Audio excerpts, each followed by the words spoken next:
Imagine giving your all to your family, only to find out your wife betrayed you and your daughter, not even yours. Just when life couldn't get any worse, you're hit with a deadly illness. But instead of dying, you're reborn, and this time you're done playing nice. This is the story of a man who lost everything and came back to conquer the stars as the fearsome evil lord Liam. At the beginning of the story, we witness a massive fleet of spaceships and towering mecha robots floating in the vastness of outer space. The tension in the air rises when a girl urgently announces the arrival of enemies through a warp gate. The captain, caught off guard, reacts with visible shock. Moments later, a warp gate materializes in space, but instead of a massive army, only a single ominous mecha knight emerges. The captain, puzzled, questions the enemy's strategy, wondering why only one warrior was sent to attack them. Despite the confusion, the fleet opens fire on the lone figure. However, the mecha knight skillfully evades every attack and swiftly breaches the command chamber. In a matter of seconds, he annihilates the captain and his team. Alarmed, the remaining forces dispatch their own mecha units to stop the Black Knight. But with terrifying precision, the knight draws his sword and effortlessly dismantles them one by one. Facing an entire army, he finally unleashes his ultimate slash, a devastating attack that slices the main spaceship clean in half. The resulting explosion destroys every enemy mecha in the vicinity. Inside that fearsome black machine sits our main character. With a chilling calmness, he mutters that his enemies are pathetically weak. He praises his maid AI Amagi for her flawless strategy. She accepts the compliment respectfully, calling him master. The protagonist Liam then orders Amagi to launch a full-scale assault.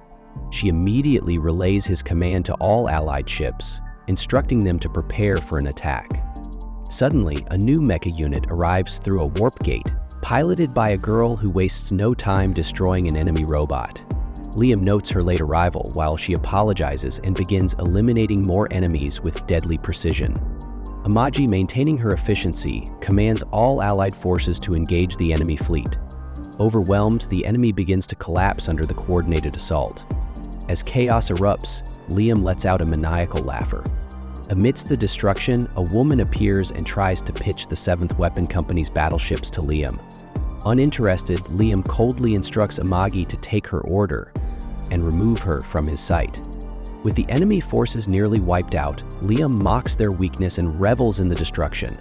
He commands them to kneel before him and beg the evil Lord Liam for mercy.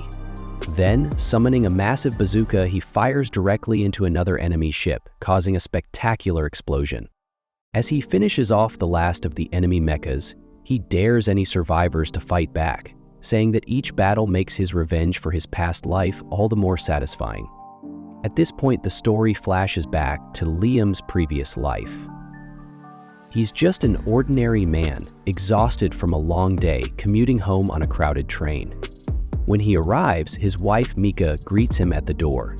He asks about their daughter, Kanami, and Mika replies that she's already asleep. She then mentions wanting to adopt a dog after seeing one at a friend's house. Liam reminds her that they can't afford a pet right now. The next day, the couple visits a pet shop to look at dogs. Liam reminisces about a beloved dog he once had. Despite his struggles, Liam cherishes the small, happy life he shares with Mika and Kanami.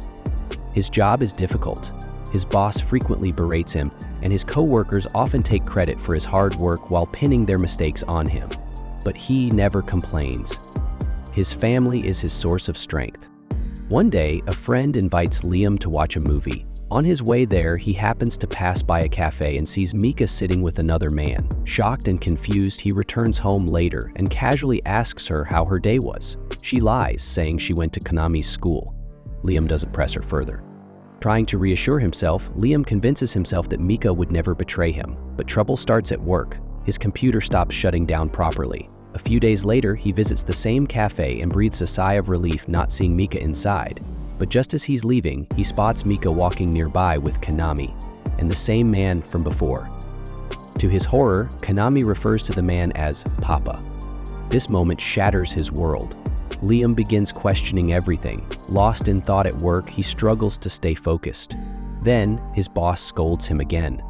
Liam tries to explain that his PC is malfunctioning, But suddenly he receives a call. Konami has had an accident. At the hospital, doctors ask for blood from both parents. Mika's blood matches, Liam's does not. The truth hits him like a sledgehammer. At home, he confronts Mika, demanding to know if Konami is really his daughter. Through tears, he begs for an explanation, heartbroken that everything he worked for was a lie. But Mika responds coldly. She blames him for never being home, for working long hours yet earning so little. She says he failed to make her happy in their 10 years of marriage. She claims she raised Konami alone, and now she's leaving. She takes Konami's hand and tells her it's time to go to her real father. Liam pleads with his daughter, asking her to stay, but Konami quietly says she prefers her other papa more. Broken and betrayed, Liam spirals further when his boss accuses him of embezzling 5 rupees crore using the office computer, evidence that points to his workstation, which had remained active due to the technical issue. He's fired on the spot. Now divorced, homeless, and disgraced, Liam lives in a tiny rental room. Mika takes full custody of Konami and still demands child support. On top of that, Liam must repay the missing company funds or face prison. From a devoted husband and loving father, Liam is reduced to nothing. But in the shadows of his suffering, a fire begins to burn. Just then, his friend messaged him with excitement, sharing that he had just bought a brand new game, the same one the main character had always wanted to play. He considered replying and asking if they could play it together, but ultimately, he decided to remain silent. Each day, he worked tirelessly, hoping that his hard work would eventually be rewarded by fate or divine grace. Though he wasn't a man of fame and had no children, his heart was full of love and kindness. But life had other plans. Instead of a reward, he received a cruel diagnosis, an illness so serious that treatment was beyond his financial reach. With no hope left, he lay in his room, quietly waiting for death. As he stared into the void, he recalled an old saying about beloved pets returning at the end of one's life to guide their soul. Just then, something strange occurred. A mysterious light appeared before him. Within that light, he saw something shocking. The person who had stolen millions from his computer was none other than his superior, the chief. But what hurt even more was the realization that the chief was also the biological father of the daughter he had raised as his own. Everything had been a lie. He had been betrayed by the 2 people he trusted the most. He discovered that Mika, the woman he had loved deeply, had never felt the same. She had never intended to have a child with him. The little girl, Konami, was not his daughter after all. Crushed by the truth, he could only beg the universe for it all to be a dream. But a voice coldly reminded him that it wasn't a dream. It was his reality. The voice questioned him, reminding him of how much he had given, only to receive betrayal in return. When asked what he wanted now, he declared that he wanted revenge. The figure in the light was amused by this raw anger. It explained that it had come to reward him for his good deeds. But the man's bitterness seemed stronger than any sense of goodness left. The figure asked what he would do if given a second chance at life. The man replied that he would live for himself, doing whatever he pleased, without caring about others' expectations. The figure accepted his answer and presented him with photos of different worlds. Each world was unique, some full of monsters, others with dinosaurs, and many more. The man chose a world that showed advanced robots and flying battleships. The figure described it as a sci-fi fantasy world where magic and machines coexisted and royalty ruled supreme. He promised to place the man in a noble family and handed him a contract written in blood. The man signed it without hesitation. His soul was then transported to a new world where he would be given a second chance. This time, he would live only for himself. He was reborn as Liam Sarah Wainfield, the only son of a ruling noble family on the planet Astalar, located in the Elven system, a lush, jungle-covered world. Fast forward to his 5th birthday, where his mother excitedly brought him into a grand room to present his birthday gift. When Liam opened the box, he found nothing inside. His mother then explained that he would be receiving an AI-made robot instead. Suddenly, countless visual options appeared before him. She told him he could design every single part of the robot himself. If he skipped a part, the robot simply wouldn't have it. While scrolling, Liam came across some inappropriate design options. Despite being mentally 36 years old, his body was still only 5. He was stunned that such features were even available. Just then, his father entered the room with a proud grin. He had a gift of his own. He officially announced that everything he owned now belonged to Liam, and that Liam would be the next head of the family. The parents would move to the Imperial home planet, and Liam would stay behind and send them money each month. After Liam signed the documents, he became the new head of the household, a count with noble status. Looking around at his new life, Liam made a vow. In his past life, he had suffered in silence, but now, with wealth, power, and freedom at his fingertips, he promised himself that he would live without regret. He would live as an evil lord, indulging in chaos and doing as he pleased. He silently thanked the mysterious figure who had given him this second chance. Back on Earth, the figure stood beside Liam's lifeless body and laughed mockingly. He found the man's former life pitiful. Now it was time for others to entertain him. Meanwhile, Mika and the chief were planning their marriage. Neither of them felt guilt for what they had done. But just as their future seemed secure, the figure snapped his fingers. Police stormed in and arrested the chief for embezzlement and workplace harassment. The evidence against him was undeniable. Mika panicked and asked what would happen to her and her daughter now that the chief was gone, but her cries were ignored. The figure chuckled, reminding her that the one man who had truly loved her was now dead. From now on, she would never experience happiness again. He walked into a portal, whispering that it was time to guide Liam down a path of pain and suffering in his new world. He couldn't wait to feast on the bitterness that would come once Liam realized the truth. However, just before the portal closed, Liam's dog appeared in spirit form and followed the figure. Determined to protect his master, the dog entered the new world alongside him. Elsewhere in the galaxy, a fierce space battle unfolded. Princess Christiana Lata, Rosebred of the Holy Kingdom of Lirve, appeared on the battlefield, effortlessly taking down enemy ships. Her kingdom's fleet followed up with devastating strikes, wiping out what remained of the enemy. Her elite knights charged forward, defeating every last soldier. Victory belonged to Christiana. Meanwhile, in Liam's mansion, he received his custom-made AI-made robot. These robots, called dolls, came in elegant packages. As Liam touched the packaging, the AI activated. A graceful, fairy-like figure emerged and introduced herself as Amagi. The family's butler, Bian, explained that Amagi would stay by Liam's side forever and only needed 2 hours of maintenance per week. Aside from that, she would belong solely to him. Liam carefully examined every detail of her design to make sure it was exactly as he had ordered. Satisfied, he took Amagi into another room. When Bian tried to follow, the door closed behind them. Inside, Liam enjoyed a massage from Amagi. He even joked about taking a bath together, to which Amagi agreed without hesitation. Moments later, Bian knocked on the door and asked if anything inappropriate had happened. Liam casually responded that while his body might be 5 years old, his mind was 36. Bian reminded him that even 36 was still considered young.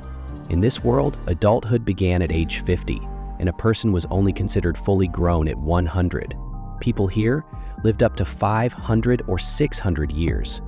Amagi added that such long lives gave people a chance to experience far more. Liam found that interesting. A long lifespan meant endless opportunities for enjoyment. However, Bian warned Liam to be cautious. AI robots weren't popular anymore. In the past, they had nearly caused humanity's extinction. Only a few brave individuals had stepped forward to save the world back then. The empire had been built by the very people now rejecting it. Because of this, the imperial nobility held a deep resentment toward AI robots. Despite their importance and potential, they were seen as threats rather than allies.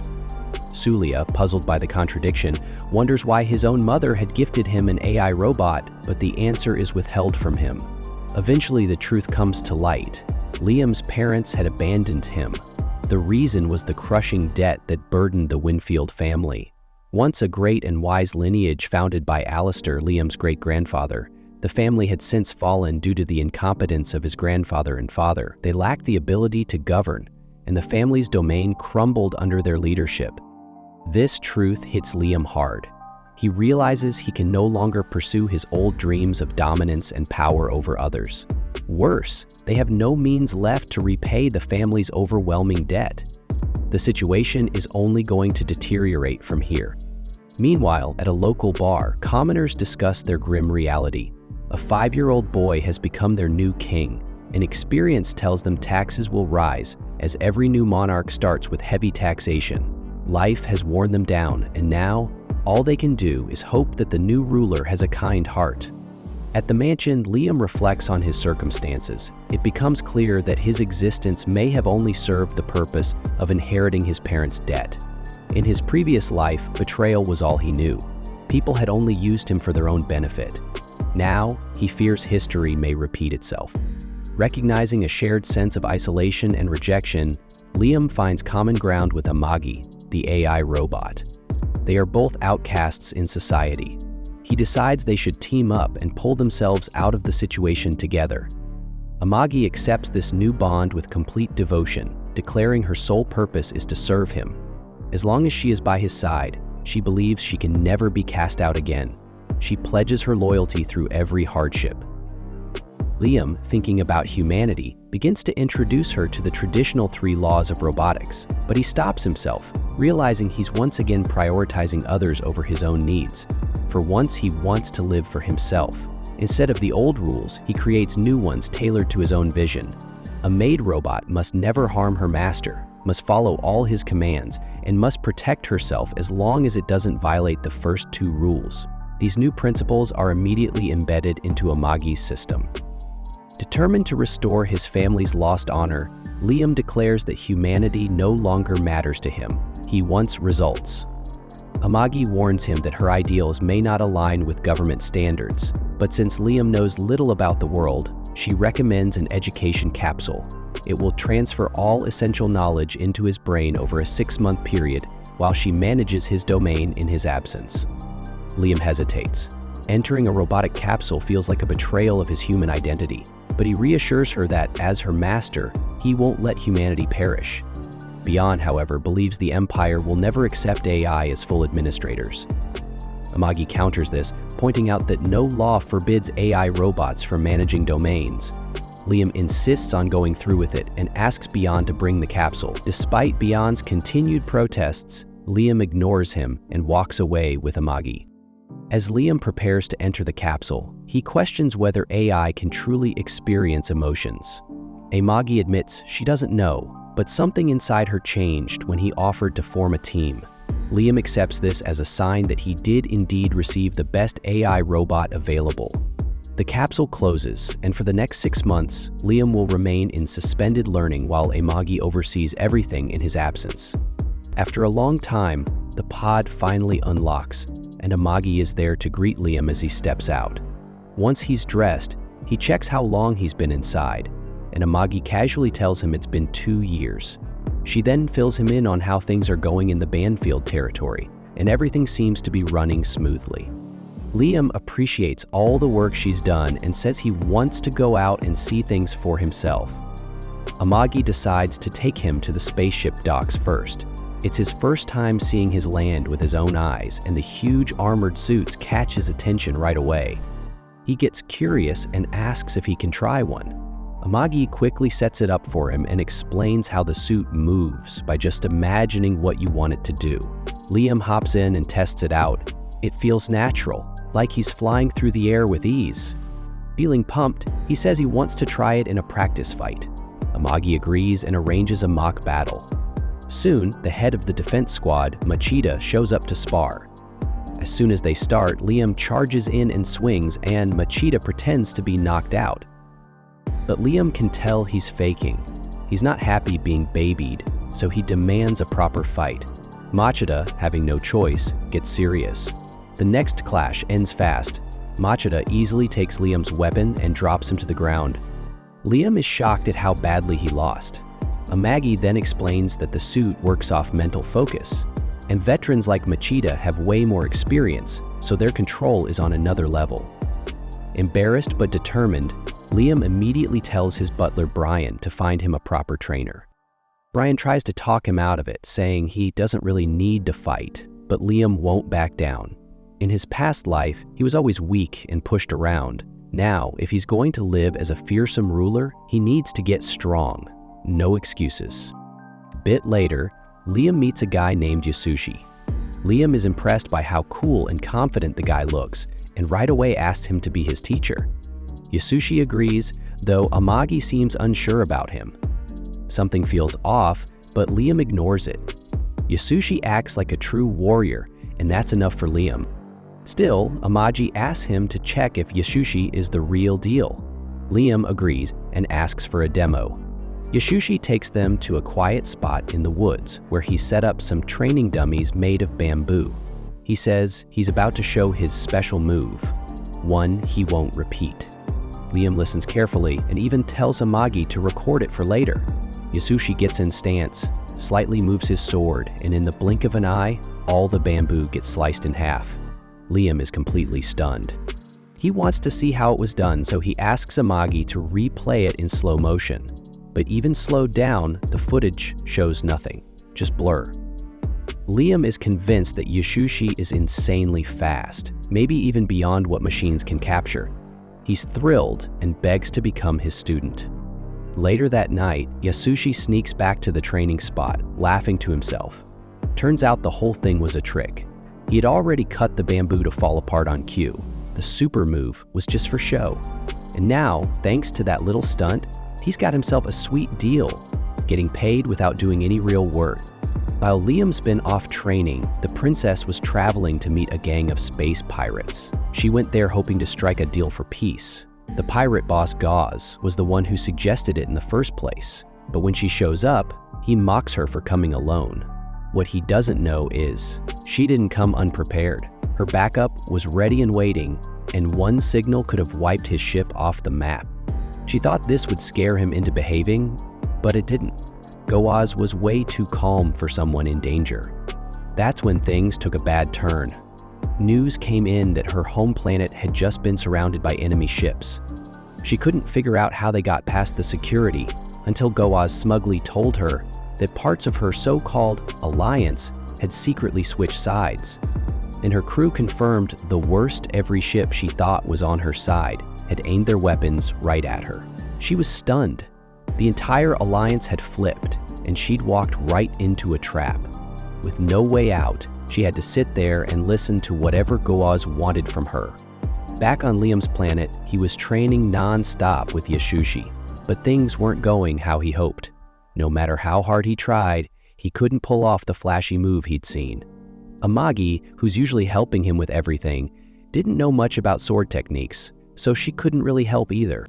Yasushi had been making Liam drill the same basic moves over and over for years. Liam was sick of it. Sure, his skills had gotten better, but he wasn't looking to be pretty good. He wanted something cool and powerful he could actually show off. Meanwhile, Yasushi was chilling in his room, flipping through manga like always. Even though he was a total fake, he actually did know some basics. Just enough to get by, and for 3 whole years, he'd been living the easy life, getting paid big money for doing the bare minimum. But Liam suddenly barged in, asking again to learn the special move. Yasushi panicked and quickly claimed he was quitting. He said he already showed that move once and wasn't going to do it again. Liam, feeling guilty, immediately apologized and begged him to stay. Yasushi played it cool, pretending to forgive him, but deep down he was sweating. If Liam ever found out he was a fraud, the whole gig would be over. Once Liam left, Yasushi breathed a big sigh of relief, hoping the act still held up. But just as he was relaxing, Liam popped his head back in. For a second, Yasushi froze, thinking he'd been caught. Luckily, Liam just came to say he'd be busy the next day and wouldn't show up to train. While all this was happening, the princess was now a prisoner, locked away in Gauze's quarters. She demanded to know what he planned to do with her. He calmly said she was in the perfect spot, to watch. She didn't get it at first, but then he gave the order, and every ship under his control pointed their cannons at her planet. That's when it hit her. She begged him to stop, but Gauze didn't care. With a single command, he had her world blown to dust right before her eyes. Back in Liam's territory, he was still upset about not learning the move. But life had to go on. He had responsibilities. So he asked Amagi to go over the monthly status report with him. Amagi brings Liam some charts showing how the planet's economy is doing. The debt is still huge, but factories and farming areas have been slowly improving. Liam's glad he trusted Amagi to manage everything. She's doing a solid job, but she isn't fully satisfied. She points out that even with all the resources they've thrown into public projects like helping the poor, the results just aren't measuring up. Liam asks to see the numbers behind the program, and thanks to all the time he spent studying finances in his past life, he quickly spots something fishy. He tells Amagi to call in the guy who's been running that department. The man shows up trying to play it cool, but Liam already knows he's been quietly pocketing money. Turns out, the guy switched vendors and fudged some paperwork hoping no one would notice. But Liam's not new to this game. He's read enough reports to catch weird spending patterns in seconds. What makes it worse is that the guy didn't even bother hiding it well. Liam isn't even furious about it, just kind of amused. After all, his whole plan was to live like a villain in this new world. But then Amagi drops a surprise. That noble had already been under investigation once for stealing funds and somehow got off scot-free. He claimed it was one of his workers who did it, and that guy got executed for it. Liam doesn't buy it. There was no real proof, and everything smells like a cover-up. Liam just quietly stands up and grabs his sword. The noble starts sweating, trying to explain how every other noble does the same thing, like that somehow makes it okay. Liam doesn't care. With one clean slash, he ends it. Afterward, he tells Amagi to dig into every noble on the planet and deal with anyone who's dirty. But Amagi tells him to take a breath first. Liam's still shaking. This was his first time killing someone. He can't even let go of his sword until Amagi gently helps him. She explains that if he wipes out every corrupt official right now, it'll throw the whole system into chaos. There'd be no one left to run things. So she suggests creating artificial workers, doll-like units, to handle the work instead. Liam agrees. He trusts her call. Sometime later, Liam shows up at the training area, feeling confident again. He's nailed the sword basics and is ready to move on. He walks up to suit up for a new phase of combat. But right then, Yasushi appears and warns him that relying on the usual high-tech gear will hold him back. So Liam turns to Mashida and asks if there's a tougher option. Mashida tells him there is, but it's old school, fully manual, and so hard to use that hardly anyone's managed to pilot it. Yushi heads over to an old shrine, pretending he's there to look for ancient treasures. But in reality, he's just annoyed. Liam's getting better way too fast, and the training that was supposed to be vague and confusing is somehow working for him. Yushi knows he can't keep tricking Liam forever. So, to drag things out and keep the cash flowing, he decides to come up with another pointless task. While looking around, he leans against a random wall, and surprise, a hidden switch clicks, opening up a dusty chamber with a worn-down robot knight inside. It looks ancient, but for Yushi, it's the perfect excuse to keep Liam busy and distracted. Far from there, a dark being known as the Guide continues his usual routine of feeding off people's bad vibes. He makes his way to Earth and spots a guy who completely loses it because his lunch order came with onions. The Guide enjoys the snack, but wants something deeper, something more satisfying. Back in Liam's world, Yushi tells Liam that fixing the old machine, now named Avid, is his next challenge. Liam, always eager to grow, agrees and starts prepping right away. He's outside training with his loyal butler Brian, practicing some flashy over-the-top move that Yushi taught him just to waste time. Brian watches silently, not convinced this is helpful. He knows Avid is a family heirloom, but still thinks it's outdated junk. Liam, though, believes using such a relic will sharpen his instincts better than any modern tech. Elsewhere, Amagi, the AI maid, shows up to inspect Avid. She's not thrilled. She doubts Yushi even knows anything about sword fighting, and this training method seems more like stalling. Still, she does her job, since Liam told her to, getting to work on the broken-down knight. Later, a skilled engineer named Nias Carlin arrives with her repair team. Liam greets her warmly at the landing site. As they talk, Nias spots Amagi and raises her eyebrows. Curious why an android is standing so close to someone of noble blood, Liam assumes she's judging him, getting a little defensive about his choice to keep an AI as part of his household. But Nias actually thinks androids are cool and quickly turns into a fan, geeking out over Amagi's custom design. She gets a little too hands-on, though, and Liam has to stop her before she crosses the line. They head over to the storage unit where Avid is kept. Nias takes one look and bluntly says it's a pile of scrap. She suggests buying a newer model, but Liam is firm. He's not interested in some factory-made robot. Avid is the one he wants to use no matter what. Nias warns him it's going to be tough. The robot's parts aren't even available anymore, and its size doesn't match the modern builds. Repairs will be expensive and messy, but Liam doesn't care. He says they can just retrofit it, using pieces from the newest units to boost performance. Still, because Yushi demanded that Liam learn everything the hard way, he asks Nias to leave out all automatic features and keep everything manual. He even requests some flashy moves, like a detachable fist that launches like a missile. While all this was going on, Yushi showed up at the warehouse to check in. The moment he saw Naz, he was frozen, completely love-struck. She was everything he wanted in a woman, except she completely ignored him.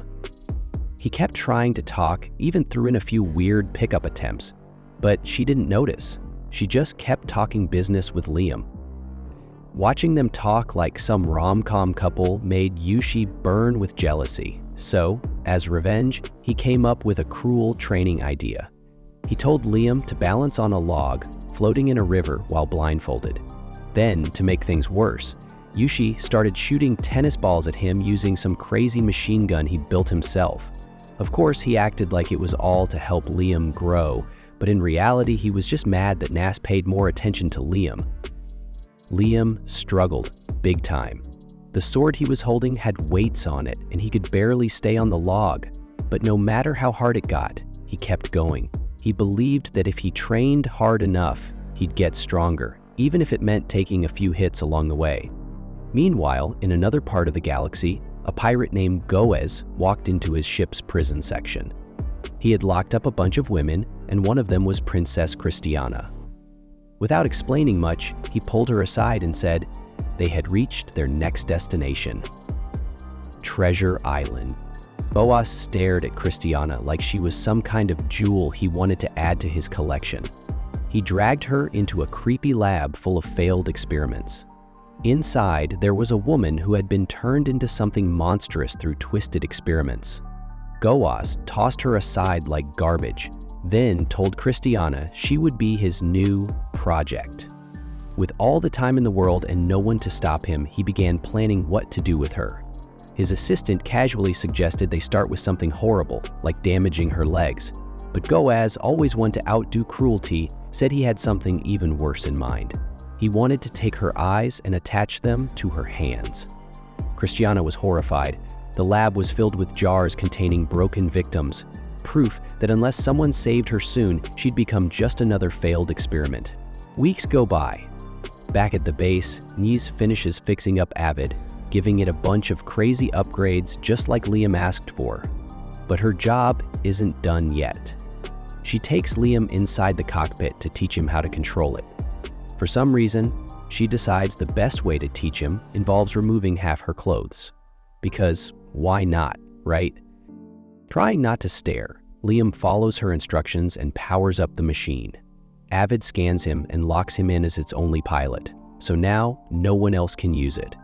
Super hyped, Liam tries to move it and falls, face first. Nias laughs a little and explains that Avid doesn't have any fancy balance or assist features. It's completely manual, no buttons to help, no shortcuts. But there's a silver lining. If Liam manages to master this old-school mech, he'll be able to control it like it's his own body. That thought alone gets him pumped up and ready to train even harder. Liam finally manages to stand up and walk steadily while controlling the mobile knight. He guides it out of the warehouse, feeling a bit more confident. Nias reminds him that staying focused and having a clear picture in his head is key to operating the mech properly. She steps in to adjust a few settings for him, but when she leans too close, something unexpected happens. And suddenly, Liam's concentration takes a weird turn. The mech responds to that shift in his thoughts by making a weird hand movement, like it was reaching for something it shouldn't. Nyasa catches on right away, realizing what was going through Liam's mind, but he insists he didn't mean to do it. Meanwhile, Yasushi starts suspecting that Liam is messing around with the mobile knight inappropriately. On the flip side, Brian is getting emotional, happy to see his master finally showing interest in something other than swords and fighting. Yasushi, now furious, believes Liam is wasting his potential and decides to push him through tougher training routines. Time passes, and no matter how hard Liam tries, he still can't pull off his master's so-called legendary move. He starts doubting if he even has the skills for it. Amagi, watching closely, begins to question if the problem is actually with Yasushi's teachings. She tells Liam that she's had her doubts about Yasushi for a while now, but Liam refuses to believe anything bad about his mentor. Instead, he thinks that maybe there's some sort of hidden magic involved in the move. Eventually, it hits him. It's not the blade doing the cutting, it's the energy he channels into it. So he stops swinging wildly and instead begins focusing all his power into each strike. He trains non-stop, month after month, and eventually, after what feels like forever, he finally pulls it off. The funny part? That technique never really existed in the first place. It was just a myth. Years later, Liam's all grown up and wants to show his progress. He stands far away from a log, swings his sword, and slices it clean through without even touching it. Yasushi is stunned. His bluff of a technique somehow turned real. He hides his shock, though, and tells Liam there's still more to learn, just to save face. A few weeks later, Liam is on board his battleship with Amagi when they get urgent news. A tiny, unguarded planet in his zone has been hit by space pirates. The soldiers stationed there are heavily outnumbered and struggling. Amagi quickly comes up with a sneaky plan to flank the enemy using the planet's gravity and terrain.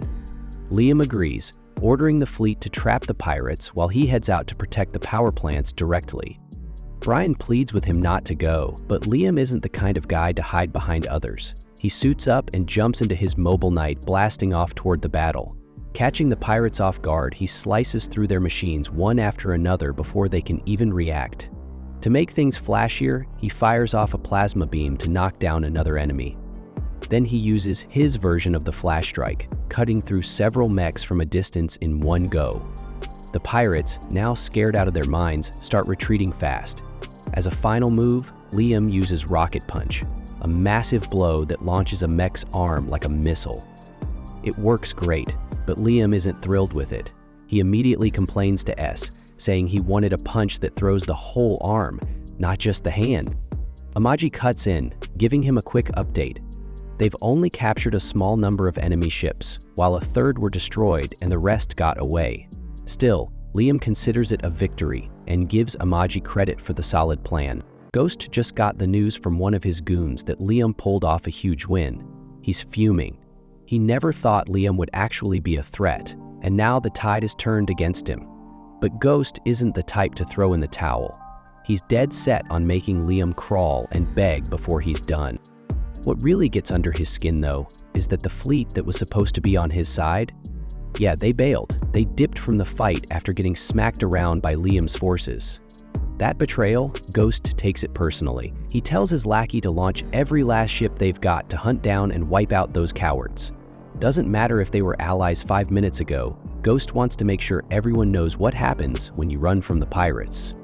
While he's plotting revenge, he turns his attention back to his new toy, Princess Christiana. He's already twisted her into something inhuman, like putting her eyes in her hands for starters.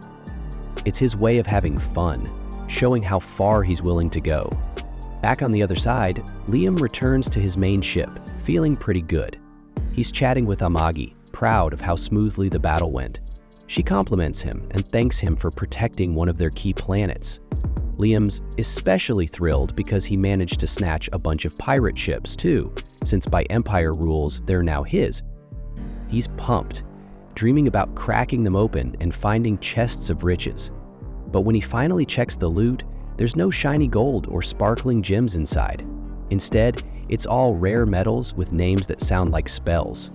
Stuff like Ori Calcum and other high-tier alloys. Super valuable for making weapons, but to Liam, it's kind of a letdown. He was hoping for old school treasure. Amagi and Brian try to cheer him up, explaining that these metals are way more useful than shiny rocks. And apparently in this world, diamonds are cheap since they're just carbon. Same goes for gold. It's pretty worthless here due to some science-y reason Amagi throws in. Liam, despite spending years inside a learning capsule, still doesn't seem to care. He just wants his gold fix. He even tells Brian to bring him some gold just to satisfy his old Earth cravings. Brian laughs and says they've got a bunch lying around since it's used for electronics. Liam immediately tells him to melt it down and turn it into coins. He wants his room full of them like some fairy tale king. He's in his 30s now, but he still acts like a spoiled kid. Amagi throws him a look that screams, "Seriously?" And while Liam is busy fantasizing about useless bling and commissioning swords made of those rare metals just for fun, Amagi brings him back to reality. She shows him a report through a hologram pointing out a major issue. Out of the 10,000 battleships in their domain, less than 3,000 are even working. Only 2,000 are good to go in case of an emergency. Liam's eyes widen. They actually managed to beat the pirates with just that? Turns out, it was mostly thanks to Liam tearing through enemies in his mobile suit and the pirates being cocky and assuming Liam was just some broke nobody. Liam nods and gives Amagi credit for her tactics too. She's the brains behind the scenes after all. Liam was seriously thinking about getting rid of all the junky old ships that barely worked. Amagi agreed right away, but Brian wasn't having it. He argued hard. Throwing away thousands of ships would make them look weak in front of enemies. One word led to another, and suddenly, Amagi and Brian were going at it like cats and dogs. As usual though, Liam sided with Amagi. He decided to sell off the valuable metals he got from the pirates and use the cash to buy some decent second-hand battleships. He didn't really trust Brian's ideas anyway. The last guy who did, Liam's dad, ended up buried in debt so deep it might as well have reached the core of the planet. And guess who had to clean up that mess? Yep, Liam. Far away, on a different planet, a woman named Nias was busy showing off her new battleship at a tech expo, hoping to wow the investors. She put her whole soul into building that thing, making sure it performed like a beast, but it looked like a floating trash can. Investors didn't even blink. They moved on. Then came her competitor, Ulisha. Her battleship was sleek, classy, and had luxury rooms fit for nobles. Even though it wasn't as strong as Nias's ship, it looked good. That was enough.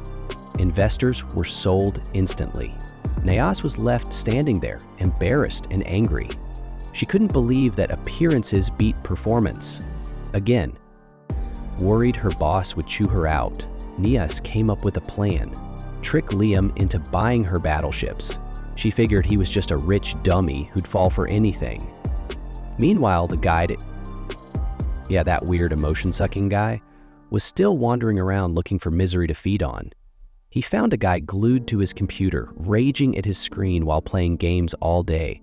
That gave him a little snack. But he wanted more.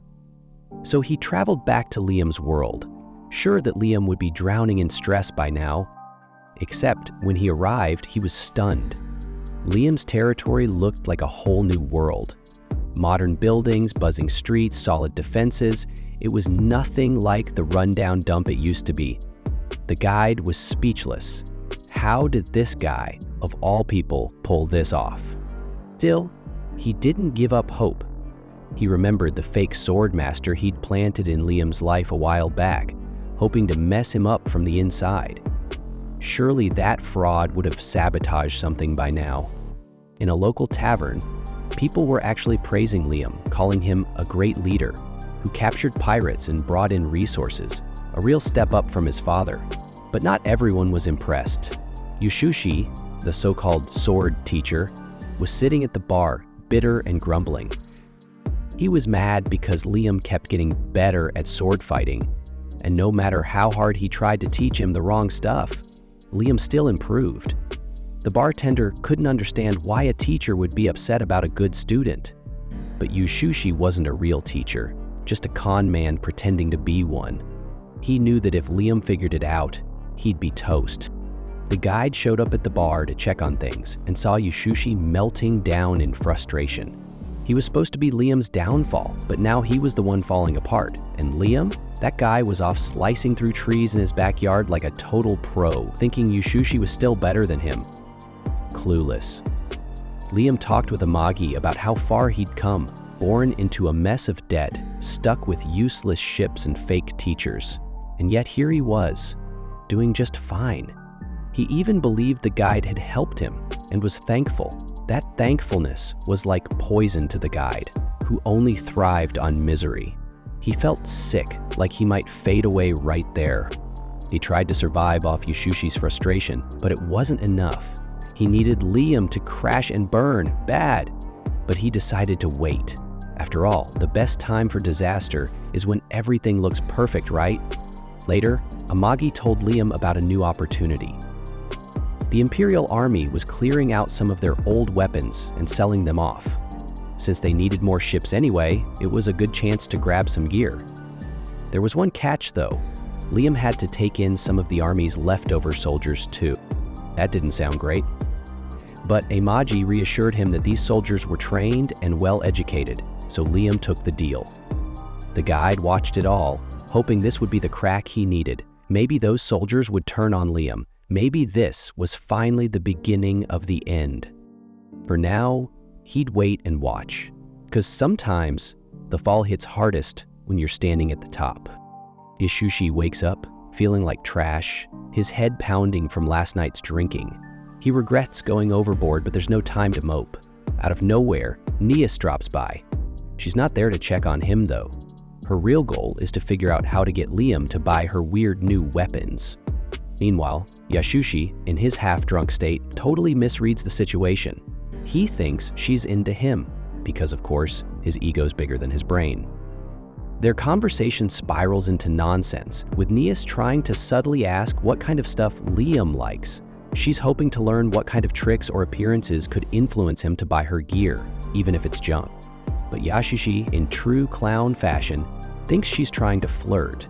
He starts going on and on about what kind of clothes and styles he finds attractive, thinking he's being all smooth.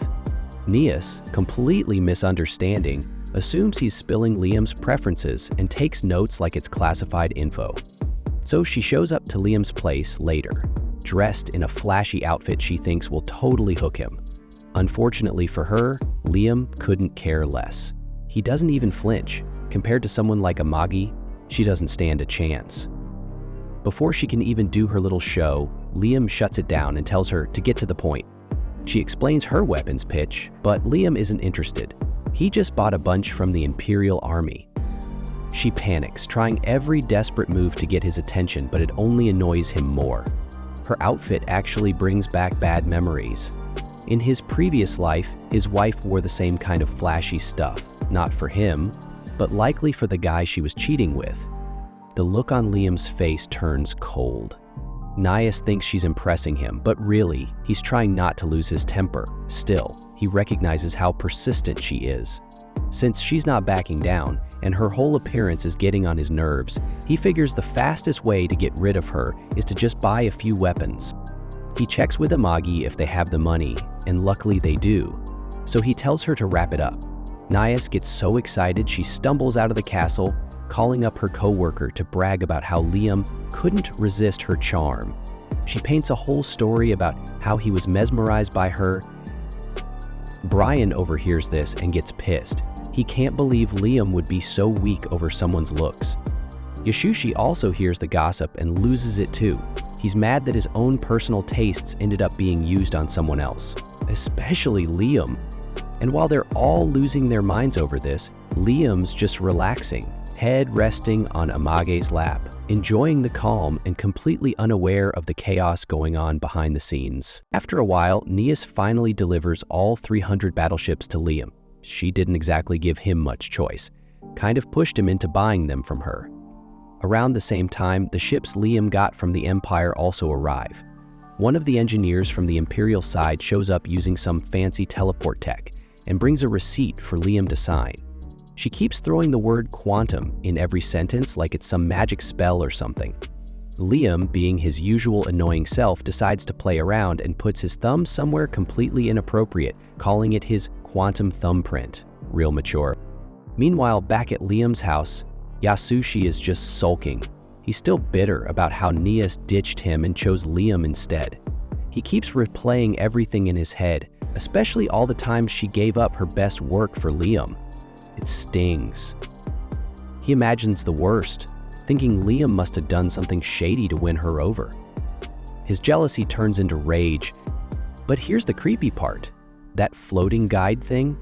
Yeah, it's been watching the whole meltdown, feeding off every bit of Yasuishi's anger like it's a snack. It's loving the drama and hoping this rage will someday bring Liam down for good. After that, Nias takes Liam on a tour of one of the ships she made. Liam isn't expecting anything fancy. Not like he has high hopes for her anyway, but even then he's disappointed. The inside is plain, boring, and just feels cheap. Nias defends her design, saying ships are for war, not fashion shows. Liam couldn't care less about that. He wants cool interiors, even if they're useless in battle. Nias refuses to budge, so they both just move on, clearly not seeing eye to eye. She then starts explaining how to use the ship, things like startup energy, fuel swapping, and all that boring stuff. Oh, and she tries to sell him some membership thing that gives discounts on repairs. Liam doesn't even blink, not interested. Next, she shows him the captain's seat, which still has that peel-off film on it. She's super excited to remove it and keeps acting like she's selling him a car. She even starts flirting a bit, trying to get him to sign the receipt already, even offering him a chance to leave his thumbprint in a pretty questionable spot. Liam? Totally unimpressed. Doesn't even react. Nias is left confused, thinking, what is this guy's deal? In the end, Liam just signs the receipt to get it over with. But Nias isn't done. She asks him for a little favor. She wants those pirate ships he captured earlier. Liam quickly shuts that down. He's planning to use those for himself. Nias keeps bugging Liam like a clingy salesperson who just won't take a hint. She really wants some of the broken pirate ships. That's when Amagi steps in with a clever idea. Why not just hand over a few junk ships to Nias and have her repair and upgrade the rest in return? Liam thinks it's perfect, since those ships are practically scrap metal anyway. Nias is cool with it too. Turns out, she's more curious than greedy. What she really wants is to study the tech inside the pirate ships. Apparently, this tech doesn't come from anywhere inside the Empire. It's weird, unfamiliar, and she's dying to figure out how it works. If she can crack the code, she might be able to use it in her own designs. Before finalizing anything, Liam decides to check out one of the pirate ships himself. He brings Nias and Amagi along and enters one that isn't totally wrecked. The moment he steps in, he sees how different it is. The whole vibe is strange. There's even a classic wooden-looking steering wheel like it belongs on some old sea ship. Liam thinks it's super cool and instantly wants one just like it for his own battleship. Nias, being her usual by-the-book self, tries to explain why that idea is dumb and pointless, but Liam's already made up his mind. He's not interested in logic. He wants what he wants, even if it's just for style. While he's admiring the design, Nia starts poking around, geeking out over every little part she sees. Meanwhile, Liam spots a small, glowing, dog-like thing slipping into another room. Curious, he follows it, and Amagi tags along. It leads them to what looks like the navigation room. As Liam steps in, something clicks under his feet, and the floor lights up, showing the ship's past routes. Amagi takes a look at the data and realizes this ship's been causing trouble all over the Empire. But the really interesting part, every time it finishes an attack, it ends up near a specific warp gate on the Empire's edge. This gate leads into a danger zone, basically a no-man's land caught between the Empire and some enemy nation. Liam quickly connects the dots and figures that the pirates must be using that gate to reach their secret hideout. Once Amagi breaks down the coordinates, she pinpoints the location of the hidden base. She goes into a long explanation about space travel, weird orbit paths, and how risky it would be to go there. Liam tunes most of it out. All he's thinking is, hidden pirate lair equals treasure stash. He gets all hyped up, imagining a jackpot of loot just waiting for him. Even though it's probably just fantasy, Amagi lets him decide, and Liam instantly announces that they're going on a treasure hunt. Word of this reaches Goaz, the top pirate boss. When he hears that some noble brat has already wiped out part of his crew at the border, he's furious. He drags the defeated ones in front of him, ready to teach them a lesson for embarrassing the pirate name. But before dealing with those losers, he orders his army to bring him Liam's head, sending all his forces out to crush him. Meanwhile, Liam and his massive fleet of ships reach the warp gate that leads to the pirate base. But there's a problem. They can't just go through. Apparently, using that gate isn't free. It comes with a crazy toll fee charged by the Empire. One of the gate operators links up with Liam and explains that since the gate covers a massive distance and Liam's trying to jump with around 7,000 ships, it's going to cost him big time. Liam tries to convince the officer that he'll pay the fee later, but the officer doesn't trust a word of it. Liam asks Amagiji if she can find someone who'll vouch for him, but no luck. No contacts, no backup. He tries explaining again that he wants to take on some dangerous pirates, hoping that will impress the officer. Instead, it makes things worse. The officer refuses even harder, saying Liam might not even make it back alive, let alone pay what he owes. Liam's frustrated. He didn't travel all this way for nothing, so he insists on speaking to the boss, only to find out that this guy is the boss. Furious, Liam ends the call in a huff and decides to try something different. He thinks maybe meeting face-to-face will help. While he's coming up with a new plan, Gawaz, who's clearly on the other side of this mess, shows up at the Paran gate with his flashy spaceship. Unlike Liam, he knows the right people and doesn't need to beg. Even though he's a pirate, doors open for him just because he has the money. He makes a call and gets welcomed warmly. When asked where he's headed, Goaz says he's off to the Domos gate. Now Domos is pretty much a dead zone. Nothing interesting, nothing valuable, so the gate officer is confused, but Goaz shrugs it off. He just pays and keeps it moving. Money talks. Meanwhile, Liam finally gets to the warp gate in person. At first, the officer seems okay with it, but then he brings up the gate fee again. Liam tries to act like he's important, saying he's from a noble family and can pay later, but the officer isn't. Realizing the tough guy act won't work, Liam switches tactics and starts begging. Still no luck.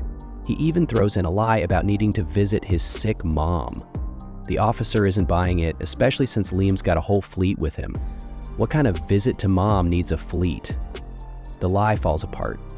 The officer tells him to come back with the money if his mom really matters that much, then walks off to handle something else. Turns out, Goaz is getting approved to pass through. Liam, now totally fed up, starts pacing around. He spots the dog he saw earlier and follows it. Inside the control room, the staff notices Goaz's ship in the system and Liam's is still waiting. They realize a fight might break out, but instead of handling it, they all quietly step away. Better to not be involved when things blow up. Liam walks into the now empty control room and sees the gate controls. He notices Goaz's ship heading one way and thinks maybe the officer secretly gave him access and cleared the room to hide it. He figures it's fine and makes a small adjustment to the route. Just then, Amagiji contacts him with good news. They finally got someone to vouch for them. Not a noble, but Nias, a merchant who owes them a favor. Liam's thrilled. Now with this letter of credibility, no one can stop them. He tells Amagiji to open the warp and they jump in.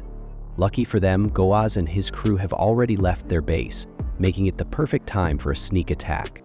But things aren't going well for Goaz. He should have reached Domos by now, but it's taking too long. He and his crew spot a gate and assume it's their stop. What they don't know is that Liam's little tweak sent them to the wrong place. They end up in a restricted military zone packed with Imperial ships, and it's way too late to turn back. While Goaz is stuck in enemy territory, Liam finally arrives at the pirate island. Amagiki wants to double-check their location, but Liam doesn't need confirmation.